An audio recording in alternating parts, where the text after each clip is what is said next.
Hi guys! Welcome to my YouTube channel po. New day, new video po tayo ngayon. Pag-usapan po natin tungkol po sa nalalapit po na release ng pension ng ating mga pensioners po natin sa SSS. Ayan po sa ating mga SSS pensioners po dyan. Malapit na pong dumating ang inyong pension for the month of June 2026 po. Para po ito sa ating mga second batch. Ayan po. Ang normal crediting po natin ay sa June 16 po. Kaso nga lang may mga bangko po na maaga pong nagre-release po. Kaya check po natin by Monday, that is June 15, ang inyong pension. Ayan po sa ating mga SSS pensioner na second batch. Abang-abang na po tayo by June 15 dahil check na po na nasa ATM na po ninyo yan.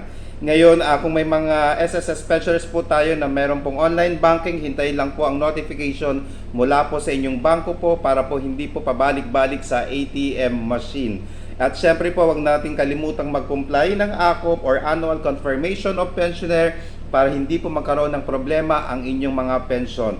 Okay, ulitin po natin sa ating mga SSS pensioners po dyan, pakicheck na po ang inyong pension for the month of June sa Monday, June 15, 2026 po dahil nandyan na po yan sa inyong mga ATM account. Sana po nakatulong po ako. Please do not forget to subscribe, like, and share para po lagi po kayong updated sa ating mga videos. Maraming salamat po and stay safe. Bye-bye!